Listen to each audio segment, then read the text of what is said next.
সূরা আল আলাক। রহমান রহিম আল্লাহ তাআলার নামে। হে মুহাম্মদ, তুমি পড়ো পড়ো তোমার মালিকের নামে, যিনি সৃষ্টি করেছেন, যিনি মানুষকে সৃষ্টি করেছেন জমাট বাঁধা রক্ত থেকে। তুমি পড়ো এবং জেনে রাখো তোমার মালিক বড়ই মেহেরবান। তিনি মানুষকে কলম দ্বারা জ্ঞান বিজ্ঞান শিখিয়েছেন।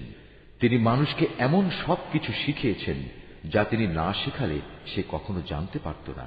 আর হ্যাঁ, এ মানুষই বড় হয়ে বিদ্রোহে মেতে ওঠে। সে দেখতে পায় তার যেন এখন আর কোনো অভাব নেই, অথচ এ নির্বোধ ভেবে দেখে না একদিন তার মালিকের দিকেই তার প্রত্যাবর্তন হবে। এই আয়াতটি যিনি তেলাওয়াত করবেন এবং যিনি এই আয়াতটির তেলাওয়াত শুনবেন, তাদের সবাইকে এখানে একটি সাজদা আদায় করতে হবে। এটা ওয়াজিব।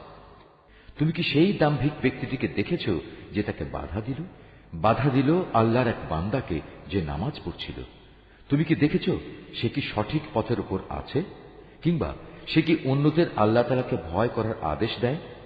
সে ব্যক্তি সম্পর্কে তুমি কি মনে করো যে আল্লাহকে অস্বীকার করে এবং তার থেকে মুখ ফিরিয়ে নেয়? এ দাম্ভিক লোকটি কি জানে না আল্লাহ তাআলা তার সব কিছুই পর্যবেক্ষণ করছেন? কিছুতেই না।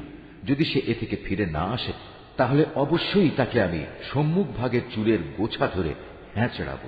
তুমি কি জানো সে কে, যার চুল ধরে আমি হ্যাঁচড়াবো? সে হচ্ছে আমাকে মিথ্যা প্রতিপন্নকারী নাফরমান ব্যক্তিটি।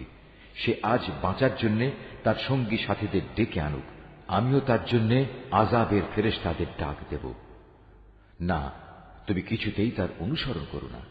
তুমি বরং তোমার মালিকের সামনে সাজদা অবনত হও এবং তার নৈকট্য লাভ করো।